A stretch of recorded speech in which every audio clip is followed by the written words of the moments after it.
patong-patong yung mga problema, pero may magsasalba sa inyo. Okay? So, itong magsasalba na to sa inyo, guys, ito ipadala din ni universe, no? Sabi ko nga, when you're manifesting, minumove ni universe kapag nagdadasal kayo, nang ma-manifest kayo.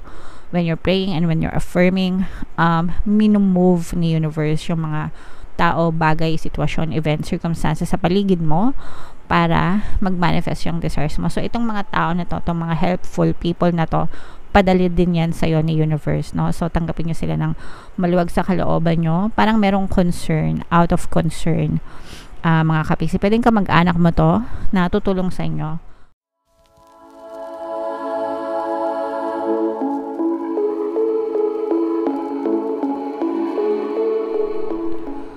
Hello guys, hello Sagittarius. Welcome back to Pinay Pixie Tarot. Ang pamagat ng ating episode for tonight is Money Money Come to Me.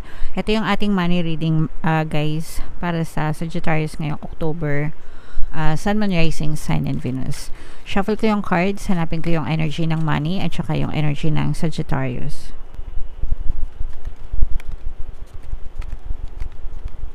So, ito yung money energy, mga kapiksi. Ngayon naman hanapin natin yung energy ng Sagittarius. Eto, so Sagittarius guys, kayo ay represent ng Queen of Wands sa ating spread. Combination ng positive and negative energy. General reading lang mga kapiksi, pwede mag-resonate. Comment down below guys if naka-resonate kayo sa mga messages.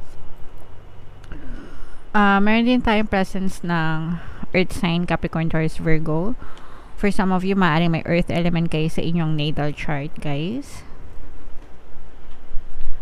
So, ito yung combination ng positive and negative energy, mga kapiksi. Angel number 777. I-check nyo yung ibig sabihin yan. Baka may additional na mensahe sa inyo ang inyong mga anghel gabay. Unahin natin yung sa negative, mga kapiksi. For some of you, maaaring nalulungkot ka. You may be undergoing some kind of emotional pain right now. Nagkakaroon kayo ng emotional pain pagka may mga pinagdadaanan kayo ng mga pagsubok, challenges. So, yung iba sa inyo, parang feeling ko okay naman yung inyong source of income. Ibig sabihin, parang may pera naman na dumadating sa inyo. Pero for some of you, parang hindi siya sapat-sapat. Pwedeng nagkakaroon kayo ng mga challenges na kung paano siya paramihin, palaguin, ganyan. For some of you, may mga sweldo kayo, may mga pinagkakakitaan, pero parang yung iba, medyo nababaon pa rin sa utang or hindi maiwasan na umutang pa rin. Kulang, in short mga kapiksi. Okay? So, for some of you, parang medyo kulang, medyo kinakapos ng konti. Tapos parang, alam nyo yung petsa de peligro, ganyan. Parang kakasahod lang, tapos petsa de peligro na agad. Kasi, pagkatapos ng sweldo, yung mga kinikita nyo, punta agad sa mga bills, sa mga bayarin, sa mga groceries, ganyan, na parang halos onting-onti na lang yung natitira sa inyo and nag-aantay na naman kayo ng next na sahod. And yung iba, nagkakaroon pa ng utang, so parang pagkasahod, babayad ng utang, so wala na namang natira, and then uutang na naman. Parang may mga ganong klaseng scenario kayo na pinagdadaanan mga kapiksi, kaya medyo sumasakit yung ulo nyo sa kakaisip kung paano kayo angat-angat ng konti, no? Talagang nakikita natin yung parang lahat na ng klase ng pagtitipid ginawa nyo na mga kapiksi. Pero parang medyo kinakapos pa rin kayo guys, alright? Pero may mga bagong simula, new beginnings na maaring dumating sa inyo. These are new beginnings, and itong mga new beginnings in terms of money, in terms of, ito parang negosyo ito or investment mga kapiksi, or pwedeng side hustle. Na kung meron kang source of income ngayon, wag mong bitawan, tapos maghanap ka ng iba pang stream of income. Kasi para makabawi kayo, and importante na mabayaran nyo yung mga utang nyo mga kapiksi, kasi kapag hindi nyo siya nabayaran, tapos palaki ng palaki, ganyan, lalo na kung sa mga may interest, diba, sa mga Bombay may mga interest yun, may hirapan kayo, baka lalo kayong magkabaon-baon. Pero may mga bagong simula sa inyo, mga new beginnings ito mga kapiksi, may mga new opportunities na dadating sa'yo na pwede mong i-explore pagdating sa kaperahan. So, make sure lang guys na pagdating sa investment, kasi yung iba, nag-i-invest sila without so much knowledge or hindi masyadong pinag-aaralan. Kaya ang tendency, imbis na lumago or kumita, nai-scam pa, nadi-deficit pa sila. So, make sure na gamitin yung isip mga kapiksi, no? Kung kayo ay mag-i-invest. Pero ito guys, parang feeling ko nagkakaroon kayo ng some kind of renewed energy kasi makaka-recover kayo sa mga problema, mga pagsubok nyo. Angel number 777 guys.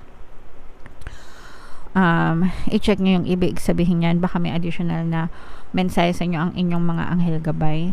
Wag din kayong masyadong magpa-impluwensya. Sometimes kasi 'di ba pagka kunwari na ginagawa ng kaibigan nyo or kakilala nyo, tapos hindi nyo naman naiintindihan kung paano, tapos makikisabay kayo, tapos yung pala false lang siya, hindi totoo, 'di ba? So mag-ingat din kayo sa mga ganon. Hindi porket ginagawa ng mga kakilala nyo, hindi porket alam nyo yun, nagwo-work sa kanila, magwo-work din sa inyo. So, iba-iba. At saka, sometimes talaga, mga kapiksino, kapag hindi strong yung knowledge mo, mas malaki yung losses mo kesa dun sa magigain mo. So, make sure na pag-aralan yung mga opportunities. Okay? Pero, ang maganda naman dito, guys, is nakikita natin na makaka-recover din kayo. So, tiyagaan lang, magbanat ng buto, magdasal, magpasalamat sa mga biyaya,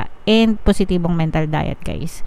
Very important kasi most of the time nai-skip yung positibong mental diet because nasanay na mag-isip ng nega.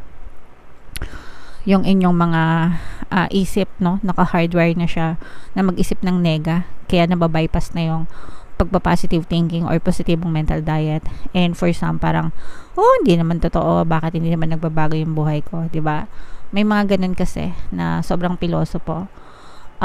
Habit yon na kailangan yung i-develop because you have to replace the beliefs in your subconscious mind, lalo na kung masyado kayong nega before. Hindi naman siya instant na magbabago, pero unti-unti makita kayo ng changes pag kayo ay nagpo-positibong mental diet mga kapiksi. For some of you, may mga karma na may experience kayo. It's either good or bad karma, guys. Alam niyo na kung ano yung babalik sa inyo. Syempre, pagka good intentions, good karma yan palagi. Bad intentions, bad karma. So, make sure na palagi lang kayo nasa good intention, mga kapiksi. May tutulong sa inyo. Parang feeling ko may sasalba sa inyo. Okay? Lalo na kung ngayon, parang nandun kayo sa verge of, para kasi yung iba parang kapos na parang sa iba, no, parang higpit, no, as in higpit na yung sinturon nyo, ganyan, medyo may financial struggles talaga, patong-patong yung mga problema, pero may magsasalba sa inyo. Okay? So, itong magsasalba na to sa inyo, guys, ito ipadala din na universe, no? Sabi ko nga, when you're manifesting, minumove ni universe kapag nagdadasal kayo, nagmamanifest kayo. When you're praying and when you're affirming, minumove ni universe yung mga tao, bagay, sitwasyon, event, circumstances sa paligid mo para mag-manifest yung desires mo. So, itong mga tao na to, itong mga helpful people na to, padali din yan sa'yo ni universe, no? So, tanggapin nyo sila ng maluwag sa kalooban nyo. Parang merong concern, out of concern, mga kapiksi. Pwedeng ka mag-anak mo to na tutulong sa inyo, guys. So, make sure na i-treasure nyo, i-value nyo. And, wag nyo nang, wag na kayong mag-worry, mga kapiksi. Alam ko na nakaka-worry talaga pag walang pera, pero wala ding hindi mariresolve yung issues nyo pag nag-worry kayo. Okay?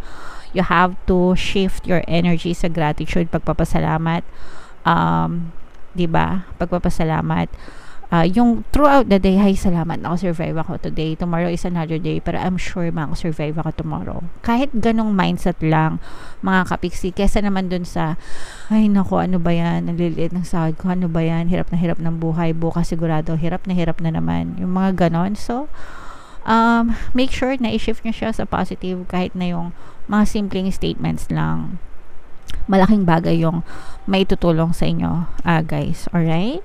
So, comment down below, mga kapiksi. Sagittarius, medyo negative yung inyong energy. Although may positive tayo nakikita, pero this will take a lot of hard work for you. Effort, kailangan yung effortan sa mga kapiksi natin na naka-resonate. Kung di kayo naka-resonate and kung sobrang positive yung money energy nyo, congratulations. Pero sa mga nakaka-resonate na medyo naghihirap pagdating sa finances, guys, pwede kayong makinig ng ating mga pampaswerte subliminals. Sandamakmak dyan, mga money subliminals, money pampaswerte, ganyan, para mahatak yung pera sa inyo, makatulong na gumaan yung buhay. And i-affirm nyo lang, guys, money come to me, palagi ako may pera, palagi ako nagkakapera. Ilagay nyo sa comment section, tapos palagi nyo sabihin araw-araw, unti-unting magbabago yung relationship nyo sa money, mga kapiksi. Okay? Alright. So, comment down below, Sagittarius, if naka-resonate kayo dyan. Ito yung mga money manifesting techniques, guys. Bubunot tayo ng isa. Pero bago tayo bumunot, mga kapiksi, sa mga kapiksi natin na gustong yumaman, panoorin nyo muna tong video natin regarding sa ating paano mag-manifest ng abundance video course. Kapiksi, sawa ka na ba sa mga struggles at hirap sa buhay mo? Masipag ka ba at masikap sa buhay ngunit hindi ka pa rin umaasenso? Ilang beses ka na bang nag-attempt magnegosyo at mag-invest pero palagi ka pa rin nalulugi? Sa pagkakataon na ito ay maaaring may subconscious beliefs ka na nagiging balakid sa iyong pag-unlad at pagyaman. Introducing, paano mag-manifest ng abundance video course. Dito ay matututunan mong ma-overcome ang mga balakid mo para tuluyan ka ng umunlad, umasenso, sumagana, maging matagumpay, successful at maswerte sa iyong kabuhayan, pera, trabaho, negosyo, salapi at kaperahan ng bonggang-bongga. Dali, mag-send na ng email sa pinoypixitaro@gmail.com at simulan na ang iyong pagyaman ngayon. Alright, so mag-avail ka na ng course, kapiksi, kung gusto mo talagang yumaman at umunlad, no? Para sa iyo ang course na yan, and magbibigay din ako ng free 1 pampaswerte subliminal sa lahat na mag-avail ng course. Until September 30 na lang, guys, ilang araw na lang, so mag-avail na kayo. So, buno tayo ng isa, guys. Alright. So, eto, choice. Sobrang ganda ng message, mga kapiksi. Pakinggan yung mabuti, ha? Even when money is scarce, avoid such statements as, I can't afford to buy this, or I don't have that kind of money. They reinforce a sense of lack. It's better to tell yourself, I choose not to buy it. Not to buy this at this time. So, choice, mga kapiksi, it's a matter of choosing the right words to say. Ibig sabihin, mag-ingat kayo sa mga pananalitang sinasabi nyo. When you're stating those statements, kapag sinabi nyo yung mga pananalita, you're already affirming that. You're already accepting that to be true. And kapag inaccept yan ng subconscious mind nyo, it will always be reflected back in your 3D, in your physical reality, sa kahit na anong aspeto ng buhay nyo. So, wag yung sasabihin na kahit totoo, no? Wala akong pera, ang hirap ng buhay ko, palagi na akong kinakapos, puro na lang problema, puro na lang kamalasan. Kahit totoo yan, wag nyo nang sabihin. Why? Because the more na sinasabi nyo yan, the more you're affirming for it, and the more that the universe will give you more evidences na malas ka, wala kang pera, mahirap buhay mo, taghirap ka. Okay? So, wag na, mga kapiksi. Imbis na sabihin nyo yan, i-shift nyo siya sa gratitude, no? Yun yung simpleng way pag-shift ng energy from negative to positive. Gratitude. Pag sinabing gratitude, pagpapasalamat. Thank you kasi nakasurvive ako today. Thank you kasi may mga blessings pa na dumadating. Thank you kasi sumasahod pa ako. Thank you kasi nakakain pa kami. Thank you kasi nakapagbayad pa ako ng mga bills. No? The more na nag-shift kayo sa ganong klaseng energy na thank you, tapos blessings, kahit gaano kaliit, the more that the universe will give you more blessings to be grateful for. Oh, eto, may sahod. Oh, eto, may kinakain. Oh, eto, may pambayad ng bill. Okay? So, the more na sinasabi nyo yon, gratitude, the more you will experience those. So guys, again, mag-ingat kayo sa mga salitang binibitawan nyo because you're already affirming those and it will always be pushed out in your reality. Kaya nga yung palagi kong sinishare sa inyo, ang palagi nyong sabihin kahit hindi totoo ngayon, palagi nyong sabihin na palagi ako nagkakapera, palagi akong may pera, palagi ako nagkakapera, money come to me. Kahit hindi siya totoo right now, pero if you keep on repeating those words over and over and over again, pag paulit-ulit niyang sinasabi, it will be registered in your subconscious mind and it will be pushed out in your reality. Okay? So, tsagain nyo lang and antayin nyo. Huwag nyong kontrahin. Kapag nagnega kayo, guys, you're already kinokontra nyo na yung mga positive affirmations. Sayang naman, no? Ginagawa nyo, kayo din yung nag-a-attract ng malas sa buhay nyo kapag nagnenega kayo. So, wag nyong, bakit, di ba? Wag nyong gagawin yan sa buhay nyo dahil I'm sure ayaw nyong maging malas kayo. Okay? Alright. So, comment down below, Sagittarius, if naintindihan nyo, sana ayoko na mag-resonate kayo kasi medyo negative. Pero if ever na naka-resonate kayo, don't worry kasi pwede naman magbago yung takbo ng buhay nyo. Alright? And ito yung ating 2024 kapalaran, guys. Kung hindi nyo pa napapanood, panoorin nyo na. Super nice, super ganda. And ito naman yung ating success stories ng paano mag-manifest ng abundance video course. Thank you for liking, sharing, and subscribing, guys. And see you again next time. I love you all. Have a nice day. Bye-bye.